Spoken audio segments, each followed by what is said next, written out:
Thank you very much, Dr. Cifuentes, to ITC and the Seminole Tribe for inviting me to speak on behalf of the San Carlos Apache Tribe today. What we're going to do is look at some of the changes in the biomes in San Carlos over time, some of the impacts of climate change, and some of the activities that we're doing to manage for adaptability and resiliency in our biomes. So what we have here is a map to show you where San Carlos is. I just wanted to point out the elevation change differences. We span an elevation of 2,000 to over 8,000 feet on the reservation alone throughout the transition zone between the basin and range of the state and the Colorado Plateau in the north. And due to the range elevations, we deal with many different biomes, all of which require very unique management approaches and techniques throughout the reservation. So let's review some of the biomes that we're dealing with in San Carlos. We'll start with the Riparian Zones. This is the Gila River, which runs through the reservation.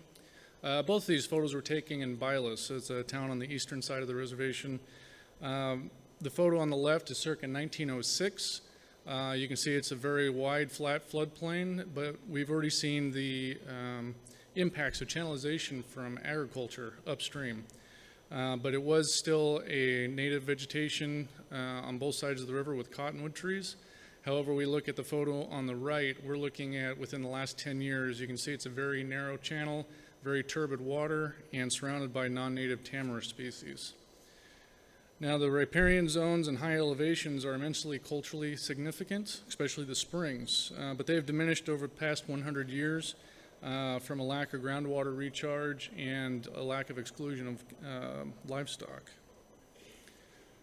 And of course, when you think of Arizona, you think of the desert. The Sonoran Desert, as people think of it, was actually a more of a grassland before it became the desert. The photo on the top left is a remnant of bush muley and tobosa grass stands.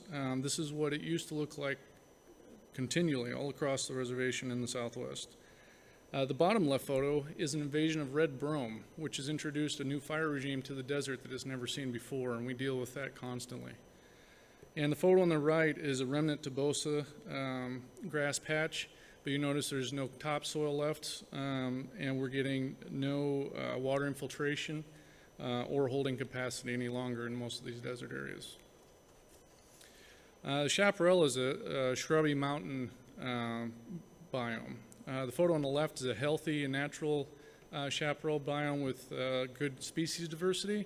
This is a very natural setting. However, the photo on the right shows a new type of chaparral. This is what used to be a grassland and now has been infilled with mesquite, acacia, and scrub oak throughout the southwest. We do have a couple different types of grasslands on the reservation. The first one is the semidesert grassland. These were populated with a variety of grasses, but it's been altered. You notice the photo on the left shows remnant grasses, but the area has been taken over by some woody species and prickly pear cactus. And the photo on the right is a fully altered state. You can see there's almost no grass left and is completely inundated with they're native species, but they're very aggressive in taking over grasslands. Now we also have our high elevation plains grasslands. This is of a different temperature and moisture regime. We've added a couple more inches of rain per year, and we're talking 12 inches, and that's it. The photo on the left shows a healthy grassland with trees that are only occurring in the bottoms near the drainages and on top of the ridges where traditionally fire would not be able to reach them.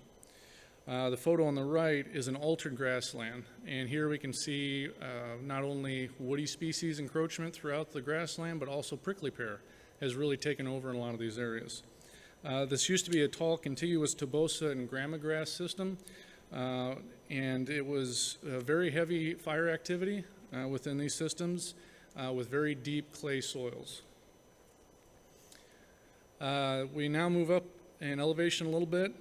Pinyon Juniper savannas exist at a very large range in elevation ranges, and it's usually with very widely scattered trees that are adapted to an aggressive fire regime as well. The photo on the left shows the steady encroachment of woody species into those grasslands.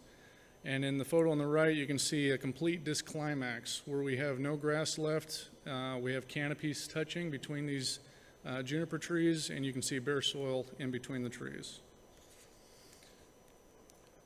And then we have the encinal oak woodlands. These woodlands are found within healthy grasslands and savannas. They're found usually within the drainages, but surrounded by healthy grasslands to help support them. The photo on the left is a high elevation healthy oak woodland, but the photo on the left shows a lower elevation which once looked like the left. The photo on the right is a low elevation area that is now fully disclimaxed. So it used to be an oak stand, which was used by Apaches for food traditionally. This biome specifically is where most Apache life occurred and is still very important to this day.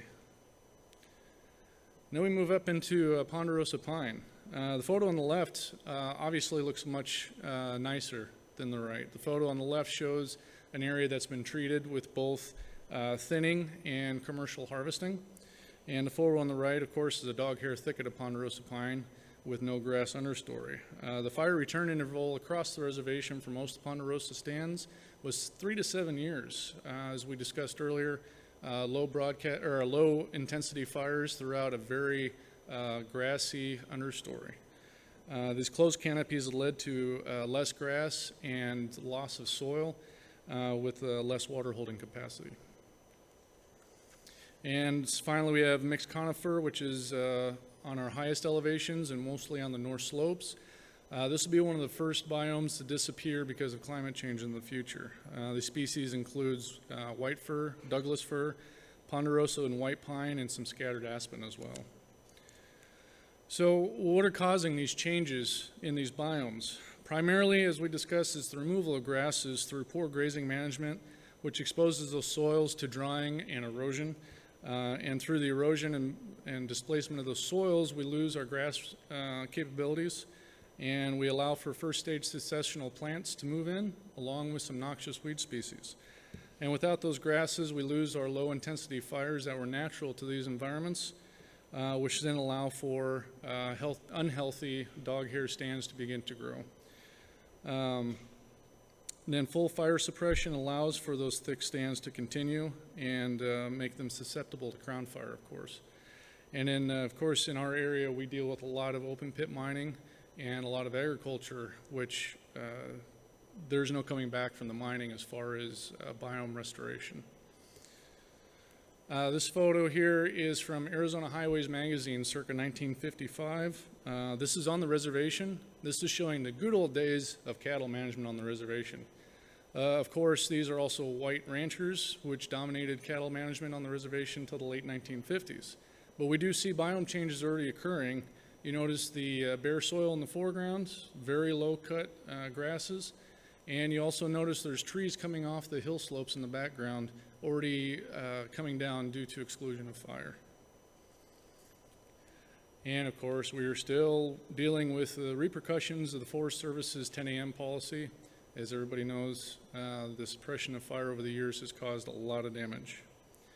So what I want to do now is look specifically into some of the climate issues that we're facing in the Southwest.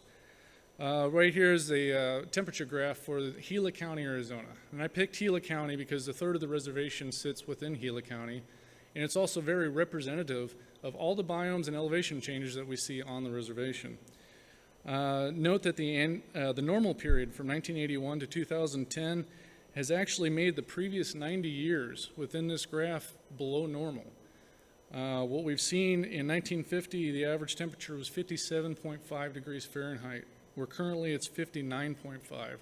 So we've already moved up 2 degrees in average temperature over the last 70 years. And now we look at precipitation. First, we need to say that we've been in a dry period for the last 20 years. However, precipitation in the 21st century is fairly reflective of dry periods in the 50s and 60s. But what we don't see is the variation from year to year. It's very flat. We're getting very similar rainfalls every year. So we're not seeing a tremendous drop in precipitation. We're just currently in a long dry period, which is typical for this area, unlike the fact that we're seeing these huge increases in temperatures. So what we're looking at here is the standardized precipitation minus potential evapotranspiration within Gila County. And we're looking at increased temperatures coupled with drier conditions over the last 25 years being reflected here, showing the effect of those temperatures have on potential evapotranspiration. As compared with the periods in the 1950s, we see a huge drop, even though the moisture quantity is relatively similar. And this is my favorite. This is the Palmer Drought Severity Index, which is temperature plus precipitation. And even though we have less precipitation, it's the temperature increases that are really driving the drought index in the Southwest, especially with precipitation timing and intensity. If we had a time, I'd go back and show you that the trend line is almost a perfect inverse of the temperature trend line throughout the county. So we're seeing a direct correlation in temperature here. So future of climate in Arizona, higher temperatures, higher evaporation and transpiration rates, increasing soil drying and stress on plants throughout. We're also seeing severe changes in precipitation form, specifically in the winter. We're not seeing snowpacks any longer like we used to, and we're getting winter runoff instead of spring runoff, so it's ill-timed with plants emerging. We're also seeing more extreme heat events in the future. High temperatures with the same precipitation variation means more intense drought periods and also more intense storms as they come along. Looking at the future with higher average temperatures but less variation in the precipitation, we're going to see that precip events will occur in very short but intense systems with very long intensified inter-event dry periods. So when it comes to biomes and climate change, we already see that already stressed biomes may see increased vegetation stress, less moisture capture, further erosion from intense events, and continued desertification. We're also seeing new disclimax forms in some of these biomes that we haven't seen in the past because of the drying and the intense agriculture and livestock management that has occurred within the Southwest. Flora and fauna communities may be forced both upwards in elevation and north in latitude, but of course we do have obstacles there. A lot of times we see plant communities that try to move northward find different soil conditions that aren't conducive to their adaptability. So actions to regain the biome resiliency and adaptation. In San Carlos, our Integrated Resources Management Plan states that we will, as a goal, manage the land to resemble pre-reservation conditions as closely as possible. To do so means introducing projects that mimic fire events. So to bring back water, to bring back stability, we need to continue with fire. We need to reintroduce that fire into the system. To capture water, we must focus on the promotion of grass throughout every biome that we have on the reservation. Unplanned fire events may result in either suppression or the use of those fires for resource benefits. We've been lucky. We've had a lot of fire activity in San Carlos, and we're getting to a point now where lightning strikes are looked at and watched for a time before we make decisions on what's going to happen. Once those activities like fire mimicking have taken place, we can then allow natural fires and prescription fires to really do what they need to do on the ground with minimal management. We know that some of these activities are not feasible everywhere, so projects are chosen for a number of reasons: economics, safety, and mainly condition of the site. Is it going to be resilient to change, or rather going to be able to take increased management to make those changes back to a stable and resilient system? The key for all these biomes is actually regaining water capture and storage. And to do that, if you take nothing else away from this talk, is we need more grass, period. We're going to get the same kind of temperatures increase that we've already seen, and we still don't know exactly what's going to happen with the precipitation, so our best bet is to grow more grass and to capture as much water as possible. So with that, I'm going to just skip ahead real quick. Some of the fire mimicking activities, forestry activities, logging. We still have active logging on the reservation. We do a lot of woodland restoration, trying to bring grass back through removal of these encroached grassland and savanna areas, and produce an economy for the tribe as well through wood sales and commercial contracting. We also are doing a lot of grass promotion through post-fire rehabilitation and erosion control across the reservation, as well as riparian restoration, trying to bring back some of the native vegetation in the river system. Fire reintroduction, as I said, both suppression and resource benefit use of fire will be happening and is happening on the reservation, along with prescription fire for getting rid of slash, wildland-urban interface fire use, and broadcast burning in areas that we see fit for less management approaches. So I'll just leave you with this. The threats on the landscape, resiliency and adaptability are continuous and out of our control in many ways, whether it's climate change, economic instability, politics, or the re-educating of lifelong preconceived ideas of what the landscape should look like. The land here has changed more in the last 150 years than the prior 10,000 years. And that's what's been disturbing a lot of the elders on the reservation, is how much those changes have really occurred. I just want to thank the staff at San Carlos Forestry and Fire Management Programs and University of Arizona Extension agents that helped me with this presentation. And with that, I will end there. Thank you.